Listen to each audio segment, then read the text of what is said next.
You know where you should go. Go to Hale.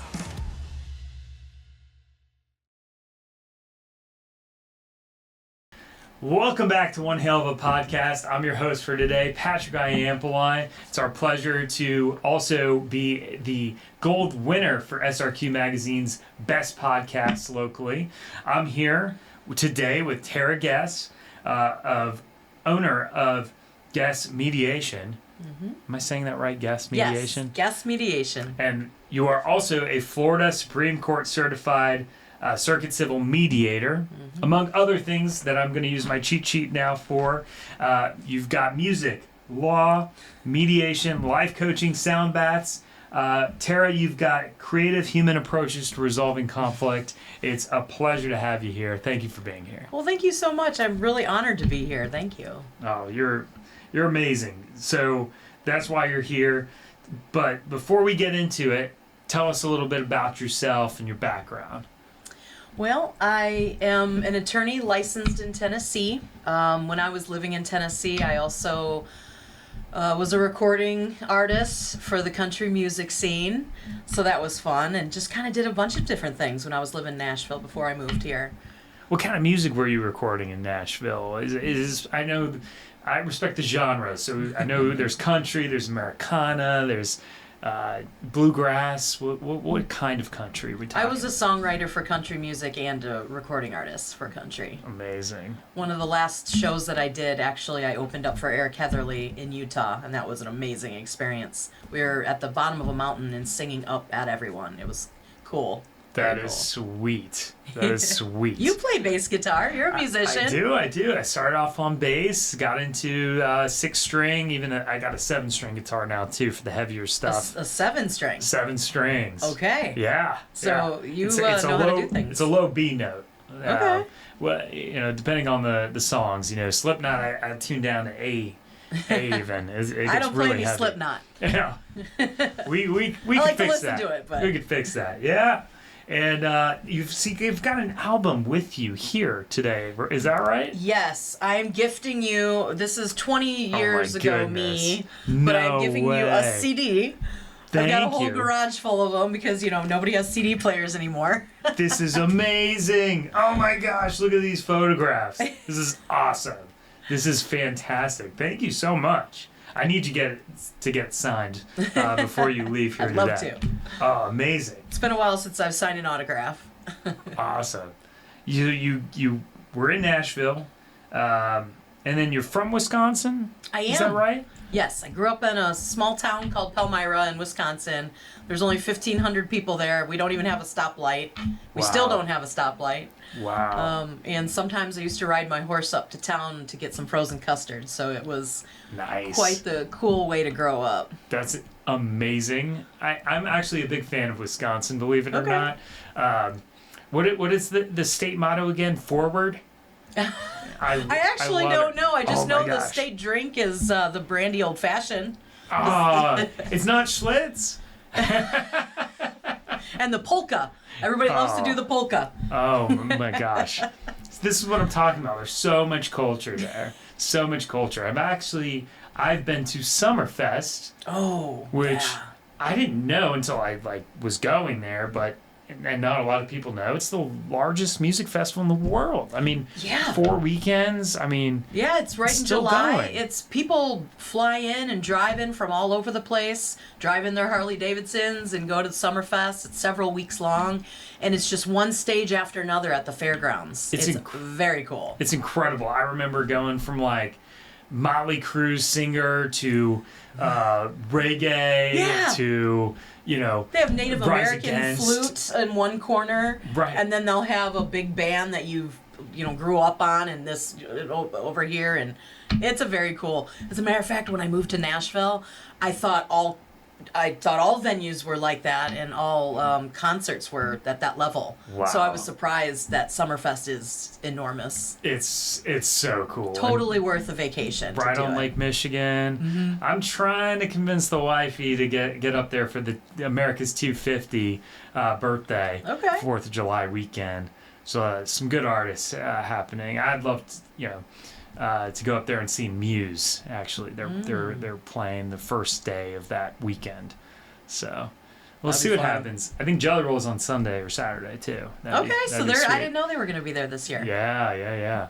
So they've just got everything there.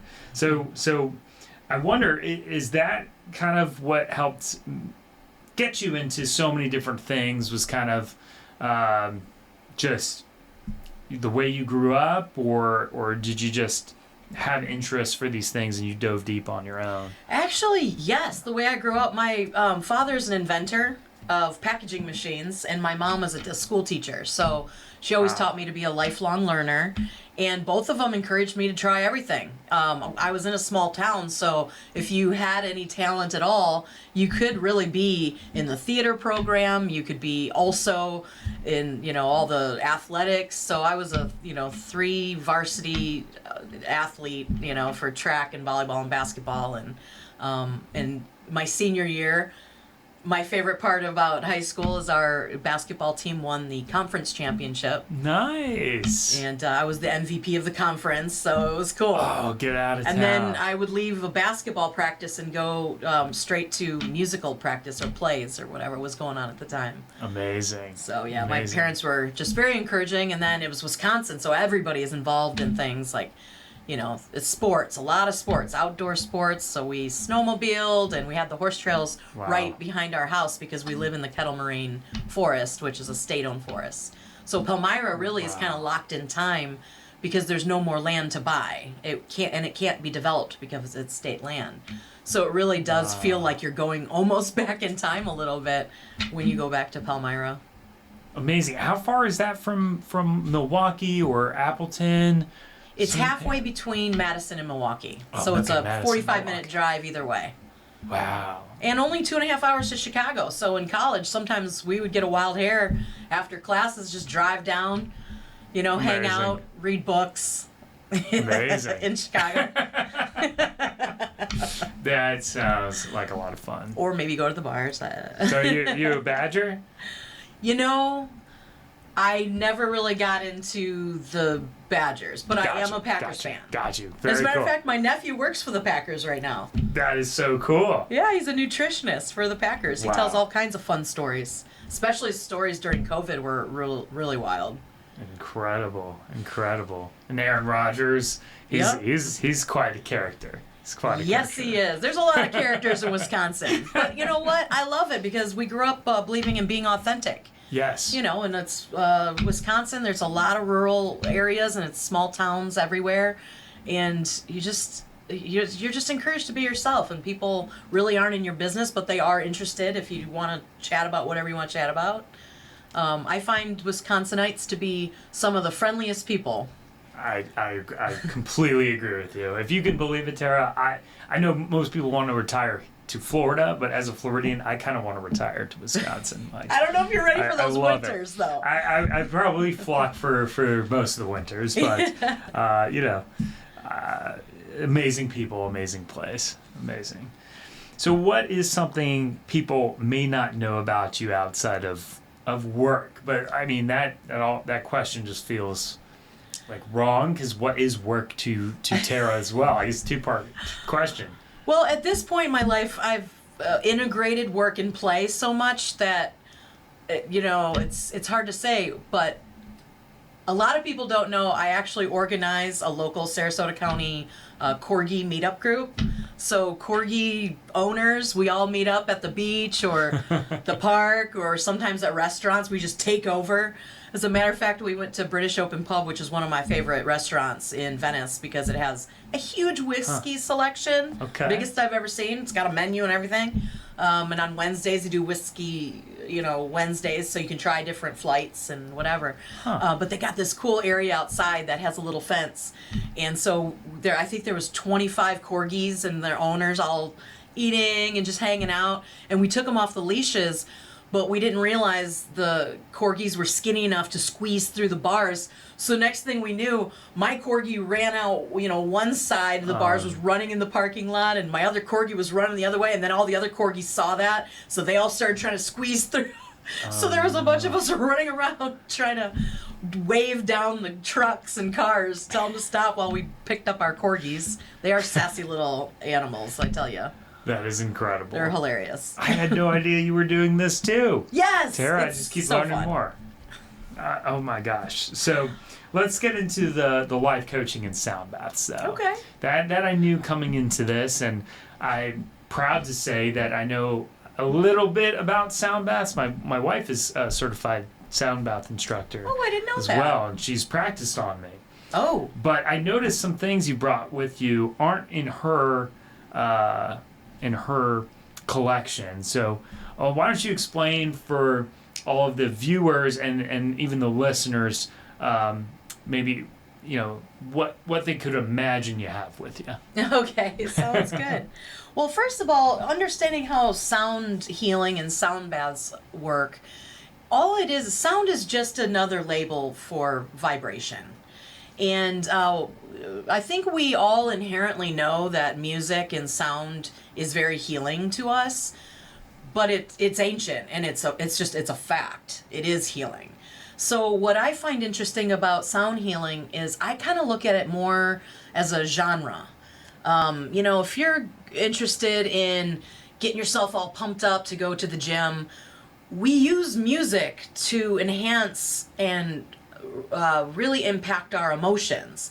So if you're going to get yourself excited to go to the gym and work out really hard, you're probably not going to listen to symphony music. You're going to choose a genre of rock or maybe heavy metal, and it affects our body. Our physiology actually is affected by certain tones and everything used together. Now, if you're going to go hang out on a pontoon boat and just relaxing with everybody and you want a little background music, you're probably not going to play heavy metal. You're probably going to dial into more country or island music or reggae or something that just is kind of nice in the background. So I tell people, sound healing and sound baths are just another genre that you would choose depending on what you're trying to achieve. So if you are finding that you're having a hard time relaxing, or after work having a hard time coming down, or just your nervous system is a little upset. A lot of people are talking about that these days, that their nervous systems are just on fire, and that's people who are a lot smarter than me talk about how it has to do with your parasympathetic and your sympathetic nervous system. So when we're in fight or flight, we're in a sympathetic nervous system, and any moment you could maybe feel panic or anxiety or anything along those lines, worry. And when you use tools to relax your nervous system, then you slide into a parasympathetic state. And that's where, you start to deal with stress better. So the instruments I brought are just some of the instruments we use at a sound bath when people want to come relax and feel a little bit less stress, or just kind of dump old emotions, because that's what we do, is we hold space with that sound. Because how often do you actually stop moving or scrolling or watching TV or distracting yourself or talking? I mean, even when you go hiking, I'm out on the trail and there's people hiking away in nature, and nature will naturally bring your nervous system into a state of relaxation when you let it. But if you're listening to the music, or you're talking on the, on the phone and the watches and all the things that we wear, and, we're practically robotic these days, Yeah. You're kind of missing some of the good benefits of nature. So a sound bath specifically, when we do them, we play over 30 instruments in an hour. So we start off with like a 5-minute meditation, just to start to get it's a guided meditation, so we'll just kind of guide you into, take a deep breath, breathe deep down into your stomach first and your gut, and then fill your lungs, and it gets a good energy flow in your body. And then once you're kind of bringing your mind down, we play these tones. And the first thing I'm going to play is I've got a couple of crystal bowls. So it's basically just crystal blasted into a bowl shape, and it makes just a long tones, but each bowl only has one note. So the first bowl I'm going to play is actually an F note, which actually corresponds to your heart and your heart chakra, and it can tune that. Now, when I use the mallet to hit it, the note will sustain and resonate. But if I use the mallet and hit it, and then kind of softly pull it around the side, I can keep this one note going until I stop. The note will never end. Wow.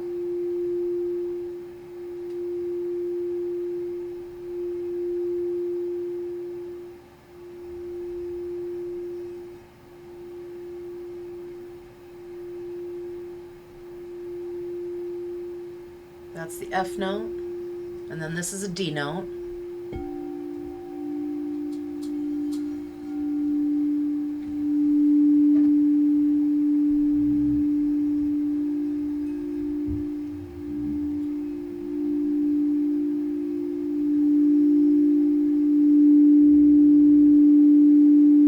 Now, crystal sound bowls are probably the most popular instrument in a sound bath.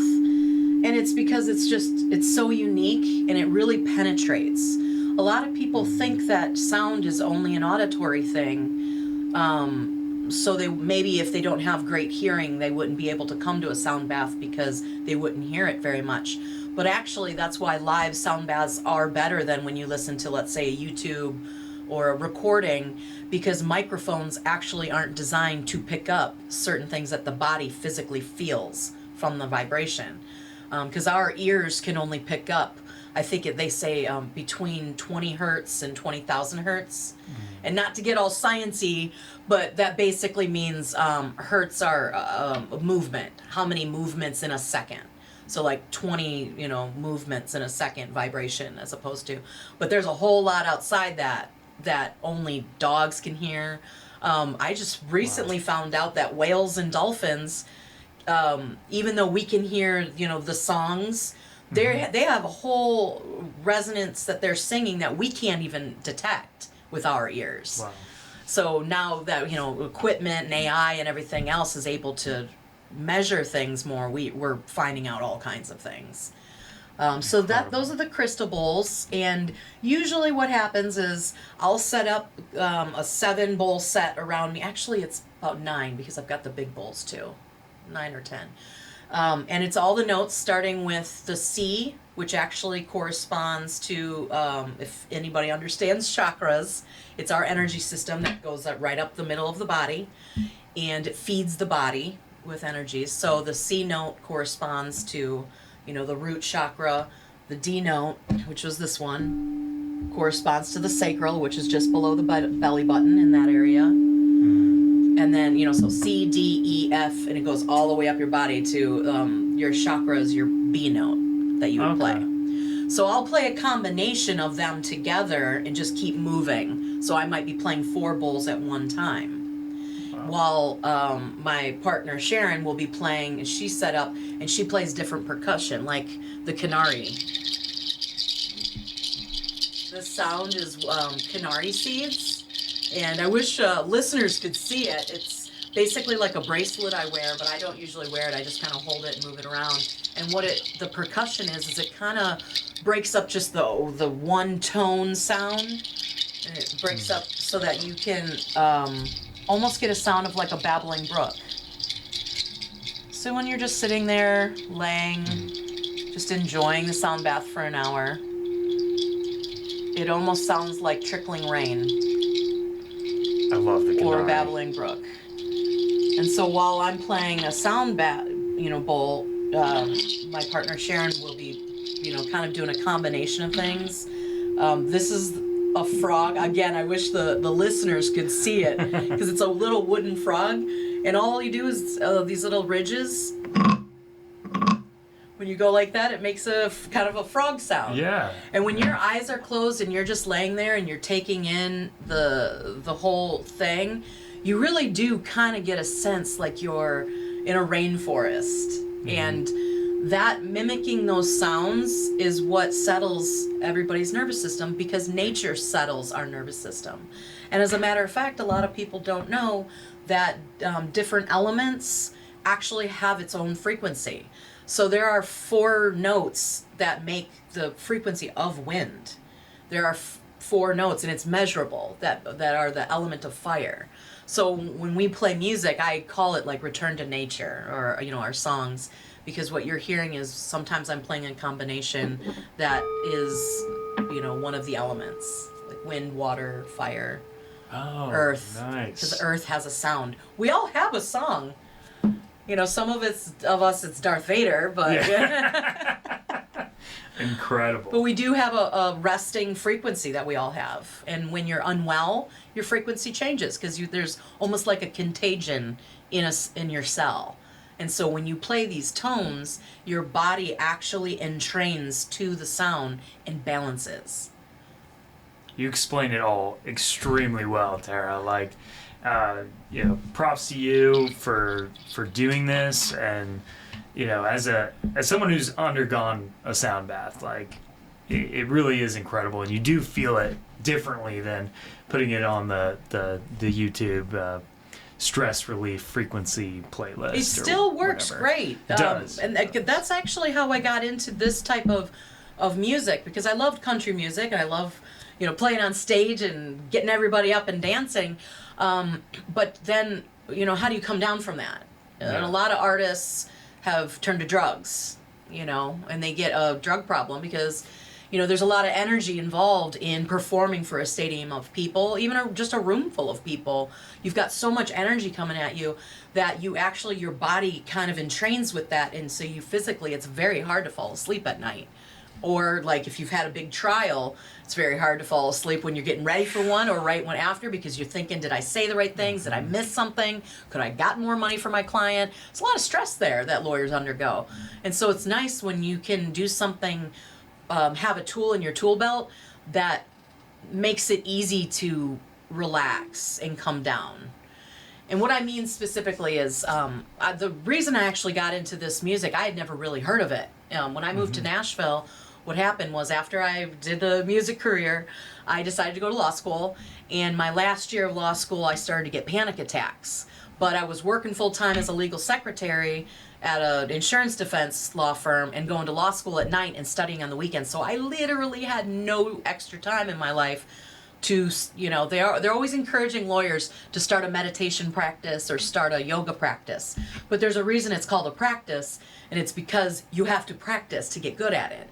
Well, when I had no hours and no minutes in my day to start a new practice, I needed something to do it for me.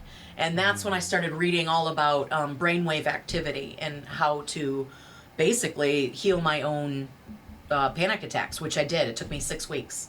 Incredible. And it's because you can actually, it's just a retraining and how you deal with stimuli. And you can actually retrain your brain to activate differently. You just start consistent. It's just like going to the gym. You can't go to the gym and lift weights and suddenly have bulging muscles. Maybe you can, Patrick. No. But it's the same with sound baths. You don't listen to one sound bath and suddenly you handle stress great. But what I ended up doing to help my panic attacks was I learned all about brainwave activity. And come to find out, when we are the most alert, we're in gamma activity. When we're, chatting right here, we're probably in beta. Well, people are in beta activity, brainwave activity, way too much of the day. And that's what our society encourages. So that's not good for our system, and it upsets the nervous system. So we really need to be in theta brainwave activity, which is slower and quieter, which makes you're kind of sleepy or drowsy, or it's great for meditations. Alpha is also kind of you're getting into a meditative state. And so the best thing to do is to put your brainwave activity into what you want it to be.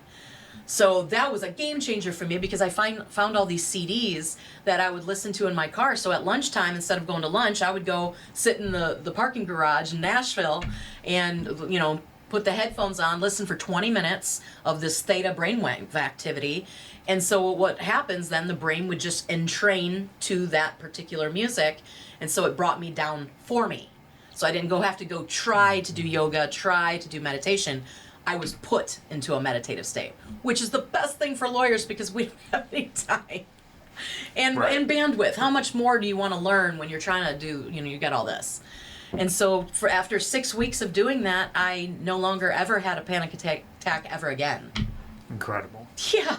Incredible. Yeah. And I can attest to it too. I found those types of frequencies during study sessions to be amazing. And I think classical music incorporates some of this stuff too, right? And Yep. that's why it's so, motivating or rather inspirational.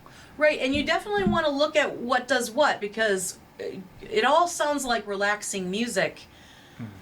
So it's hard to discern. So you don't want to accidentally, purchase a song or listen to music that is actually the undertones are a beta activity when you're trying to relax.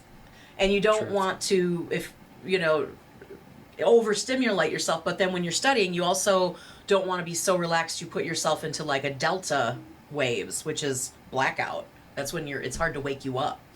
Very true. As a matter of fact, I have a funny story about that if you're interested at all. Absolutely. Oh my goodness. So I did a sound bath at, I think it was Venice Golf and Country Club. All these lifestyle directors at these communities love having us come in and play for their residents. So there's about 42 people in the room, and nobody had tried it, but they were game. So we got started and we were playing. So about 5 minutes before we were finished, I look over and there was an older gentleman. He was probably about 80 to 85, was like dead asleep.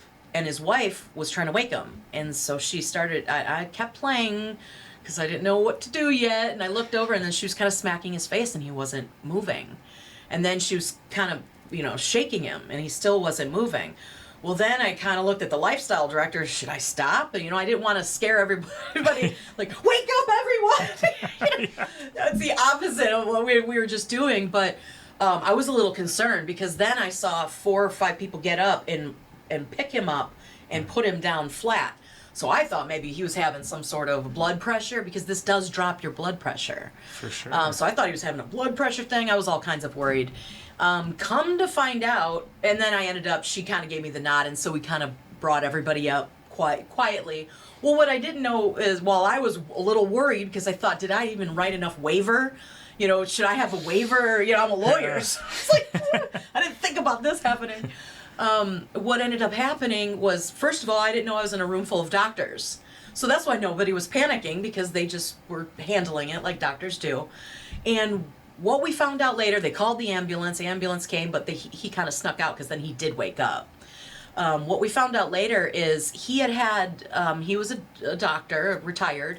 He had 30 years of not being able to sleep at all. He couldn't get to sleep. He barely got any hours of sleep at night. It was terrible. And that was the first time that he was able to sleep. So his wife called to find out where she could find this music so he could listen to it all the time. Incredible. And then he started that practice. And so what ended up being is he was in a delta state. And that's the first time that happened. He was basically in blackout. His brain shut down completely because his body could finally relax. It really works. I would tell anybody who doesn't believe it does to give it a try and really see what it's like in person. Well, music healing is ancient. It's been in every culture. It's current all the way back to the beginning. That's the Aborigines and you've seen a didgeridoo. Mm-hmm. That Australian instrument. I don't play that. That takes quite a lot of breath work that I'm not prepared for yet, but gotcha. Maybe down the road. But all these different tones do different things in the body. Believe it or not, heavy metal actually does a lot for releasing emotions in a certain way because it's very guttural. It's very low and deep, and you'll often see, people will give it a bad rap and think that maybe it's dangerous, people like heavy metal bands and things, but it's actually afterwards it's cathartic, and you'll see everybody's kind of hugging, and it's like they all went through something together. Absolutely. And healed something together. Thank you for saying that. I definitely think we get a bad rap. I love all types of music, and I'm at a ton of country shows and I'm at a ton of heavy metal shows, but people really don't think of it as a positive thing when it really is, and we really do, take each other's health and safety seriously and lift each other up. And how do you feel after you listen to heavy metal? Do you feel like there's a release in there? Such a release, such a great just state of being of wow, I just went through this symphony. And it has roots in jazz. It's really just jazz music sped up very quickly. I know you get that, but a lot of people don't. And it's, it really just takes this knowledge and then enough open-mindedness to give it a try to where and that's kind of what sound healing is. That's basically like jazz. For people who don't understand what we're talking about, like jazz is where you have some basic notes and chords that the band is kind of, you get the gist of what you're about to play, but you're just riffing, really. And feeling each other and working off of each other to create that sound. That's what we do at Sound Bath. I don't have a set list of what we play. Just start playing, and the notes that I put together and build together, and we play off of each other, and so it's always different, but it always feels good. It's incredible. And I don't want to cut this short, but I do want to talk about other parts of Tara's life. Sure, absolutely. I mean, talk to me about your life coaching and mediation, because I know it goes so hand in hand for you. It does. I really feel like it does. Sometimes people will say, what is this life coaching business that's gained in popularity? As a matter of fact, I guess it's growing by 19%. Wow. Every year, the profession is Amazing. Of life coaching. It's like anything else. If you want to get better at tennis, you go get a tennis coach. You might be with that tennis coach for a month. Maybe you're with that tennis coach for 2 years. If you're trying to ride horses better, you go find yourself a horse trainer. I had horse trainers growing up. I had a lot of people growing up. I had coaches and mentors and pretty much anything you want to be better at. If you want to be better at basketball, you go to a basketball camp in the summer. So life coaching is just kind of a all-encompassing term for generally helping people reach professional and personal goals that they're trying to achieve. So I have a range of clients, and it's not that different than practicing law or even mediation. All of it is trying to understand and create a space where you can understand where somebody's coming from and then help them solve something. So in law, we memorized a lot of law in law school, but when somebody comes to our office, we don't just start reciting all of it. Right. Somebody has a question, we got to dial in and think about what is the best advice in this hour or this half-hour consultation to give to help this person move forward. Well, life coaching is the same thing. I have a variety of things and hobbies that I've done and jobs that I've done and careers, and just so much wisdom in different avenues that I find that I'm able to help people with just, if they're stuck in life. Some people come to me because they're just in a phase where they're wanting to reinvent themselves. So I have several clients down in Venice that are in their 70s. They've lost their husband recently, and they're trying to decide who they are without them now, or they just want to start a new phase, but they're not sure exactly where to start. Well, part of my life coaching is self-discovery and play. I help people give themselves permission to try stuff. People are so shockingly afraid to try new things because of what this person will say or what that person has said or what this doctor agrees with or doesn't agree with it. Oh my gosh, we're living our lives practically by what everybody else's opinions are. And you're missing out on a whole lot of fun and a whole lot of adventure. Because like I tell my clients down in Venice, what's the worst that could happen? Unless you're going to do something super dangerous, which I would never advise. For the most part, what's the big deal of trying a sound bath? What's the worst that could happen? You got to take your hearing aids out, maybe. Right. So it doesn't, sound funny. But then I have clients who are trying to write a book, and I have written books. I haven't been published or anything, and I'm very upfront about what I haven't achieved success-wise. But I do understand some of the brainstorming that happens, and sometimes you just need somebody to bounce ideas off of who isn't a friend or a family member. Because friends and family members, they can't be neutral. They try, but you got skin in the game. You don't want to see your friend get hurt, so maybe you're not encouraging them like you could to step outside their comfort zone. Or so where I come in, just like as a mediator, I'm a neutral person. I come in and I ask a lot of questions, try to help you out. It is not psychology. That's two different things. Life Right. coach is like a basketball coach. If you need a sports psychologist because you're afraid of doing layups, you don't go to your basketball coach. You'll go get a sports psychologist.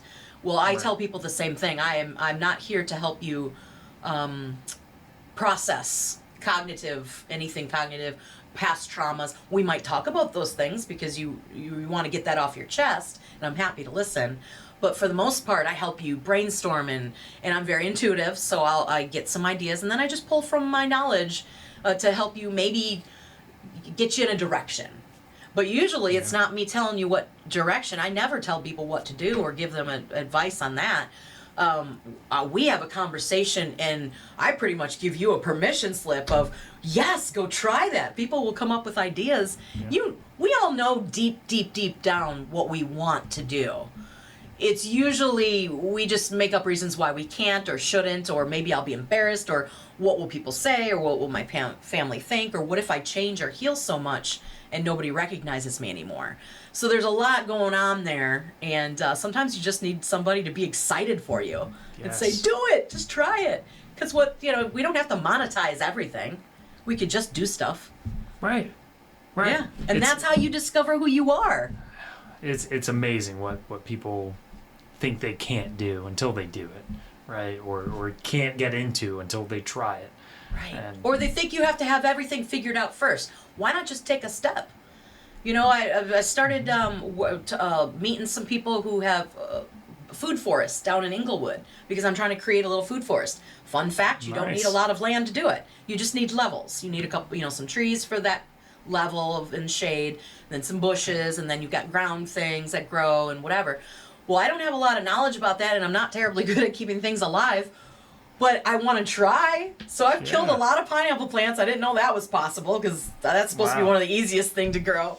And I've been playing with things, and but you just take one step, and then next thing you know, because you took one step and you went to maybe a beginners learn how to grow things class, then you meet like 3 people there who were happy to help you in the next step. And then I just learned about mulch. There's all kinds of information to know about mulch. For sure. When you're doing a food forest, you don't want to use the decorative stuff. So that's a new fun fact. And then you just build and you build. So I say the same thing about the sound healing. Try a sound bath. And the first time you might be a little uncomfortable because your body is not used to it.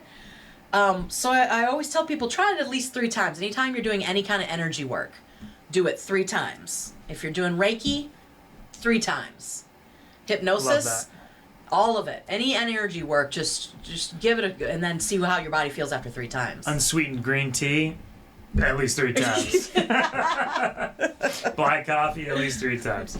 No, I completely subscribe to that. It's how I live my life. I definitely don't say just once and one and done. It's okay. Let me try this food 2 or 3 bites at least. This drink, And then whatever. give it to the dog. Yeah. No, this is incredible. And tell us, what is a food farm, Tara? I hadn't heard that term. It's called a food forest. It's just a Food term. forest, It's yeah. just a term for when you want to make everything edible in your yard. Wow. And also feed nature. So we went to, there's only one all Florida native plant nursery, and it's called Florida Native Plant Nursery. It's going the other direction on Fruitville. Okay. So away from downtown. Gotcha. Out that way. And it's great. They're so knowledgeable there. But we planted only things from there in our yard, and now we have bees, and bunnies are hopping around all the time, and yeah. Nice. So we're just doing our little part, and if everybody does their part and has something edible, then you can trade. So these food forest people down in Inglewood are great because you don't even have to have a lot of land, and they're trading food, and and it's all organic. You don't know, it doesn't have the pesticides, so it tastes better. Food at the grocery store, that doesn't even have taste anymore, No, it in doesn't. my opinion. Oh my goodness, no. And so how do you find time to do all of these things, Tara? This was one of the one of the reasons why I'm like, I gotta bring Tara on this to talk about all that she does in between the mediation, the sound baths, the community involvement. How do you find the time for all this? You know, I used to live very differently, and it got me burnt out. It did. It was all about work all week long, and then by the time I got to the weekend, I used to be into kayaking and whitewater rafting and, horseback riding and just playing with my friends for fun, music. But then when I was practicing law in Tennessee, it was pretty much the whole weekend was me laying like a lump, gaining weight, because I was basically kind of trying to catch up from all the energy that I used and from all the stress and everything during the week. And I hit a point when I think I was about 39, when I started looking around saying, wait a second, I did all the things that I dreamed about. I recorded CD. I was in the music industry. I went to law school. I practiced law. I got into the big law job. I was in-house counsel for a general contractor. And we built buildings all over the country. And, okay, achieved that too. Check. Had the house, had a car I liked. We had a boat. Had a slip. We did all the things, and we had all the things. And I realized something was very much missing. And it was balance entirely. I realized I had no balance. It was all work and no energy for play. And then because there was no play, my soul was starting to leave my body. My body did not, and my body reflected that physically. I got a lot of issues with hormones and all the, I became more and more unhealthy, and I'm still working on that to this day, coming back from those times of self-abuse, because it is abuse when you don't sleep enough, or you work too much. That is where our brains are not built to be robots. We are not supposed to think all day long and stress about other people's problems all day long. It's not good. And, so it starts showing up, whether it's cancer or it's hormonal issues or weight gain. It'll show up physically if you don't have balance.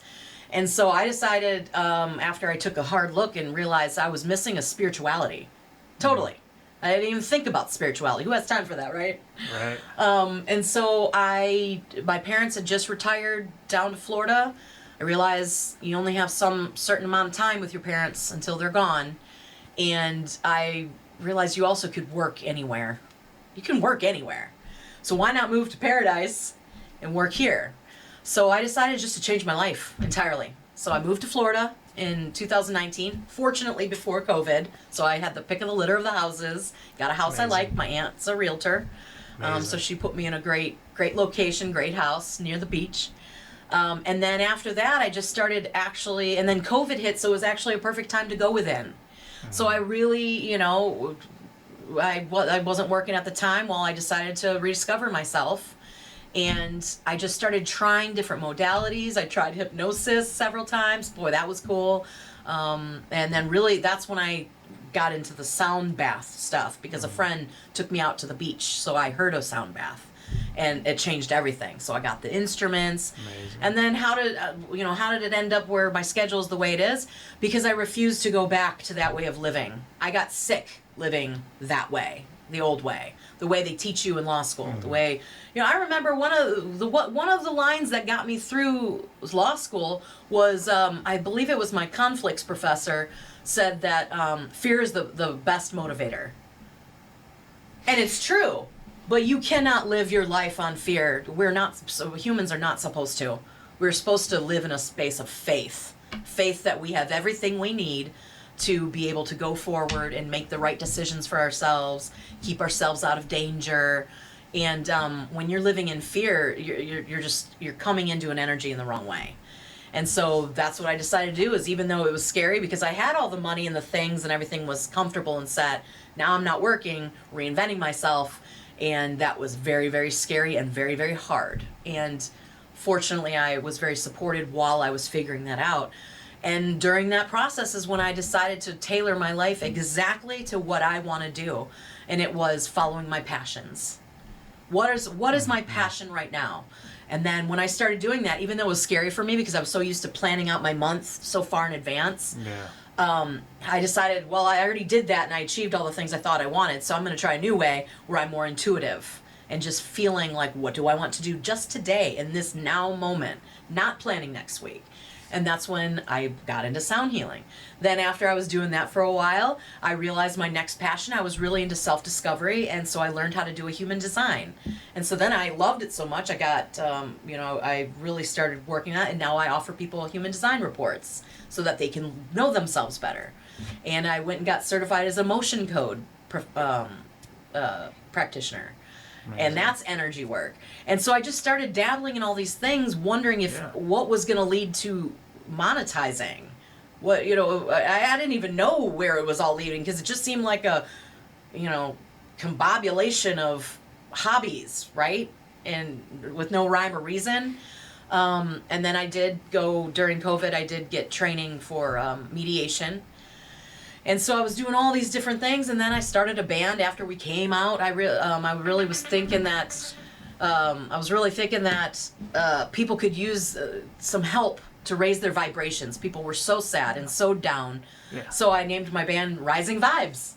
And that's what we did. We went and played island country out at some of the bars and restaurants and Foxley Farm, just to try to help bring everybody's vibration up, because when we're sharing with our community, we're also helping ourselves. So that's why I like to do a lot of community work, because, it's like I'm sharing with you, like I'm trying to raise my own vibration. So I'm singing. Well, I want to sing and help other people do that too. So why not just go out and do it? And so what ended up happening was, even though there for a while I was very unsettled because I did have too many irons in the fire, it's how I learned myself. So so instead of judging myself as having too many irons in the fire, or you should focus more on this one thing and get great at it, I gave myself permission to just go where it took me. And then after that, now recently I've tailored down a little bit. So we're not doing the public gigs at restaurants, but you can hire us to do grand openings or pool parties. Birthday parties in your backyard. I'll come set up, do a private party, do a 3-hour gig. And then I'm pulled back from some of the public sound baths, and now we're just doing private ones. So we get hired by like Welland Park communities, or law firms will have us come in and do an employee appreciation. Hint, hint. Amazing. And just so you got to tailor. So yeah, it does look like on paper I'm doing probably too much, but I'm tailoring it now to design me and design the life I want. And then as you go, you discover what you don't want to do anymore, or that was just a phase. But people don't think like that anymore. They think, if I'm going to start something, then I got to see it all the way through to the end. If I'm going to be a gardener, I got to go all in. Well, do you? Or could you just grow some microgreens? True that. But you got to play with it a little bit. You got to play with your schedule. You got to play with you and other people to be able to tailor it. I love it. Well, I'm proud of you for pursuing your passions, giving everything a try, getting really good at explaining these things, doing these things. It's incredible. And you're giving back. You're the chair of the ADR section of the Sarasota Bar Association, I right? am. That was a lot more work than I was expecting. Holly Lips. Shout out to Holly. We love Holly. We love Holly. She's amazing. Well, thank you for all the programming you're doing there, because it's not easy. But giving back to lawyers, I'm sure you share my same passion. We have these lives. They're so just full of giving, and no one else really gets it but other lawyers. So, it's important that we stick together and give back to each other. So lawyers get a bad rap. All the jokes, and we all laugh. We can take it on the chin and laugh right with you. But a lot of people don't realize most lawyers care very, very much about their clients, about doing what's right, ethics, and we get burnout because we put everything into it. And it's not just lawyers. The paralegals, the legal secretaries, we're all in it together. We are in the trenches together. And I think that's why it's so important to me to be able to speak on this, because I really could have used somebody telling me about this stuff 20 years ago. 15 years ago. It would have changed everything for me practicing law and the life I had chosen had I had more tools available than, hey, you might try yoga. That didn't appeal to me. Stretching, I don't know. I was a basketball player. We stretched before we played basketball, right? Now I know more, and it's not just stretching. There's so much more to it. But again, who has time to discover that when your hours are just solid? Right. So you got to try other things, and you have to have you can do other tools. And like when you're doing some of the other things, like the self-discovery that I offer as tools in my life coaching, you realize it's not terribly time-consuming, and that's why I chose the modalities that I chose to learn about, because I wanted to bring it to the legal community and say, you don't have to have a ton of time, just give me a little bit. Very true. And we'll get a lot done. We're lucky to have you, for sure. But let's take a moment to do our Florida Man segment, make this official One Hale of a podcast session here. Okay. We've got a music edition for you. Okay. So we're going to give you 2 fake Florida Man stories and 1 real one. Let's see if you can figure out which one's the real one. All right. Number 1, a Florida man was arrested after hiding in the ceiling of a closed music venue overnight so he could jump down and steal instruments. Number 2, a Florida man was arrested after allegedly breaking into a performing arts center and vandalizing the orchestra building during a symphony performance. And 3, a Florida man was arrested for threatening to take another bar patron's life after the karaoke machine stopped working during his song. So all 3 of those could easily be true in Florida if I've Easily. learned anything. Easily. I think number 2 is the untrue one. Breaking into a performing arts center. That is a fake one. Okay. You were right. So it comes down to 1 or 3.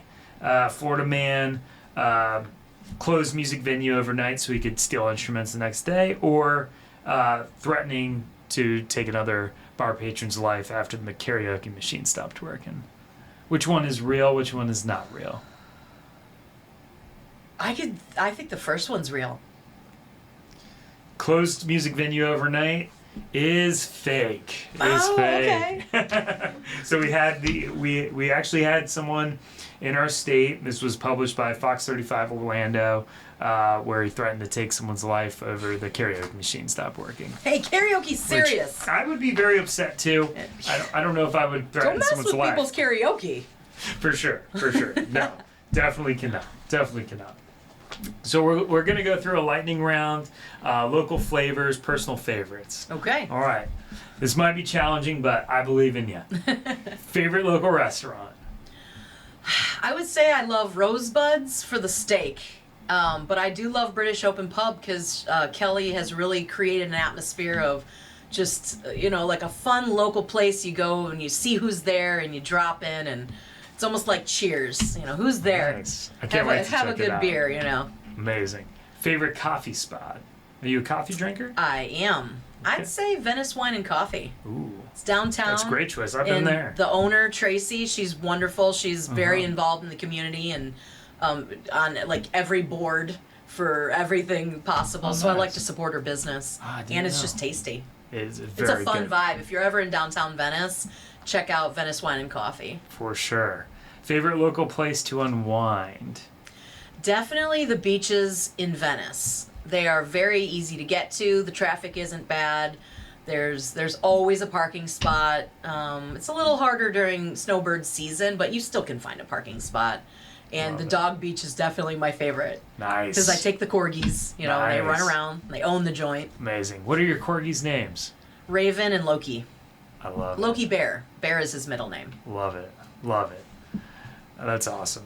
You volunteered. You coached youth sports. Which youth sports have you coached, by the way? Basketball and volleyball. I love it. I prefer teaching basketball. I My love favorite was when I was coaching.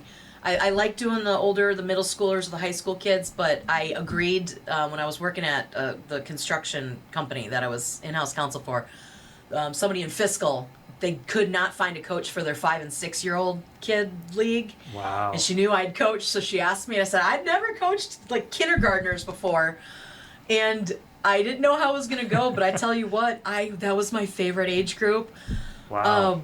I didn't realize I was going to have to not only teach basketball skills, but some of them didn't know how to tie their shoe yet. So sometimes they'd be running around and, it's like, whoa, everybody stop. 'Cause, Right. one falls down, they all fall down. And so, and also I had to teach them what was left and right. So Amazing. that was harder than you'd think too, because I said, okay, everybody put your fingers out and make an L. And whatever is the one that looks like an L, that's your left hand.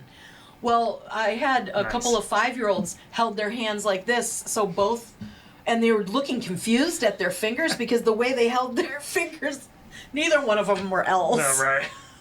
That's incredible. Oh, there's just so many stories from that That's time. incredible. And you've served with Sertoma Club of Venice, which we love. We wholeheartedly support the Sertoma Club of Greater Sarasota. Would love to get involved in Venice too. Why is community? Do you know Venice is the largest Sertoma group of all of them in the country? I had no idea. Yeah. That's incredible. Yeah. Shout out to Venice. Yeah. Amazing. Yeah, they do a lot of projects down there. And for our listeners who don't know Sertoma Club, could you tell us what is Sertoma Club? Sertoma is an acronym that stands for Service to Mankind, Sertoma. And so it's just about raising money. One of the things they raise money for is a speech clinic. But we raise money for other nonprofits, and we'll write a check for different things because we're great at throwing a party. Amazing. Yeah. Amazing. Amazing. Why is community involvement so important to you? You know what? That question, when I thought about that, I actually had to really think about it because it's so in my being that it never occurred to me to think about why. Sure. But what I realized, it's because community is what you put into it. And I know growing up for instance, in my small town growing up, when my basketball team was on the way to, it looked like we were going to win the conference championship. The whole town came. My neighbors started coming out to the games. Even the high school boys team, they would come and they'd paint themselves and their bodies, and they followed us around too. They were really supportive. So why was that season so exceptional? It was because of all the people that made it what it was. When we lost our game right before going to state, there was 3 of us who were sick, and so our team ended up losing the game right before making it to state. And when we came out, we're still crying, from in the locker room, but we came out. Everyone was from the crowd had stayed and were singing, "We are proud of you. We are, we are proud of you." And they were just singing in unison. And it's just like, that's why you do community things, and you don't have to do everything. You can just find the things you're really interested in and make it more special. Because then it is more special. It's more fun, and it's the town you want to live in. And it's a place you can really, really put down roots, no matter where you are. I love it. I love it. And I love our community as well here. Outside of work, what do you enjoy most? Between traveling, snorkeling, kayaking, sports, riding horses, or is it something else? Well, I do love adventures. But you know what? It's going to sound really weird. There's something called the Kindness Rock Project. And I don't know if it's international. I know that it's a national thing. It's where you paint rocks and put little inspirational messages on them. And then you leave them around town, almost like an Easter egg hunt for someone else to find. And then when they find that rock, maybe it says peace, or maybe it says love, or something empowering, go get them, or it doesn't matter. Or sometimes you just paint a cool picture, a funny one. But the joy it brings people is the best part, because then they'll find the rock and then they put it somewhere. And sometimes rocks will end up overseas. Like, people will post online, "Hey, I found this rock from Venice in Scotland." And it's just, I don't know, I love the concept of kindness rocks. And I really love, a lot of people don't know that when you do anything artistic, you actually open up a part of your brain that is different than when you're thinking or drafting things. So when I do art, I start getting really creative ideas for my business, because I start intuitively, I just get idea. Mm-hmm. So it's 2 things. I like to paint, and it also, when I'm like stuck, I either play music or I paint. And kindness rocks are great because it doesn't take up much space, like canvases, for instance. Sure. You pull out your little paints, and you pull out a bunch of rocks, just start painting. I love it. Super easy. You don't have to be that good. I love that so much. What's one piece of advice you'd give someone who feels stuck or overwhelmed? call me. That's great. That's great advice, I would say. Yeah, call me. I can help you out of that real quick. It's different than psychotherapy. Sometimes people only see me once. They might come to one session. Maybe they see me for a couple weeks and that's it. But I can get you off and running. But advice-wise, if you don't want to call me, I would say follow your passion. And if you don't know what that passion is that day or that week, then start doing things and trying things so that you can figure out what your passion is. And passions and dreams don't have to be big. Everyone always thinks that you have to, what's my next dream? Am I going to go to med school? Or it could just be, are you passionately feeling like you want to start your morning at the beach? Go get a coffee at Venice Wine and Coffee. And then go down to the beach for a half hour. That's a passion, right? Follow it, do it. And then start your day feeling great. I love it. I love it. What's next for Tara Gess? Oh, what's next? Well, I am going to record for the first time a sound bath this summer with actually a heavy metal guy. He's local. I don't know if you know David DiTucci. I don't believe I do. Oh, he's a local teacher here. He's that. a history teacher at the I think it's a sports school. I can't remember what it is, but maybe super maybe. I can't remember the school. Super smart guy, Sweet. but he's a heavy metal. He plays in a band and he's a great teacher. And so he offered to help me record one of my sound baths. Maybe we'll get some stuff on Spotify. That's awesome. And then as far as work-wise, for Gess Mediation, basically growing that business. You know, I'm a construction attorney in Tennessee, but I am licensed here and certified here as a mediator, and so I have been picking up some mediations for construction, and I love helping people problem solve. And the main thing is just letting people feel heard and understood. Because if I learned anything from, what is that book? Do you remember Getting to Yes? Getting to Yes, yeah. The Harvard, they're always teaching that book, Getting to Yes. For mediation. One of the concepts that I love about that book is talking about how if you are fighting over a position, nobody can compromise from that space. And you can't solve anything from that space because you're locked in. My position is I want these documents. And the other person's like, I'm not going to give you those documents because I made up a reason why I'm not going to. But they're going to lock in. Or why we're not going to. Well, that's a position. You think you're entitled to those documents or you want to see something, but that's not your interest. Your interest is very different. What do you need those documents for? Well, it's because you think that there's a construction defect and maybe there's some emails there or whatever. Well, so what if there's a construction defect and maybe you don't even need those documents at all. Maybe you just need the person to pay you something for that defect or come fix it, or maybe they'll trade you. We had a case mediation settle that the general contractor got a motorcycle from the subcontractor because that's what he had. That's all he had. He didn't have cash, but he did have a motorcycle. Sure. And even though it was worth way less than what that subcontractor owed for some problems that they had, it was a pride thing. So what the interest was is there was a pride, there was a power struggle, and that gave the one side an off-ramp. And this other, the general contractor felt pretty good about having his motorcycle, and the other guy felt good because that's the only thing he had to get, and he knew he had to get something, but he... so it's just finding out what everybody really, really wants, and it isn't usually to fight forever. I love it. If someone wanted to get in touch with you, Tara, for mediation or sound baths or book a music session, how would they best do that? Well, you can, for sound baths, life coaching, Reiki, massage, those, I don't do the massage, but that we offer, those fun things, self-discovery work. You can go to sound-alternative.com and just check out the website. We also have social media with the Facebook and Instagram. I think we're on LinkedIn, but I don't really work it that much. And as far as Gess Mediation, you can reach out to me at gessmediation.com. And there's no U in my name. It's GESS Mediation. Or just call me at 615-289-3369. Amazing. Well, thank you for taking time out of your busy schedule to hang out with us. We appreciate it. Tune in. We're going to have some awesome other episodes coming soon on One Hale of a Podcast Season 2. but this one was a blast. This is, Yeah, I this had is a fun time. legendary.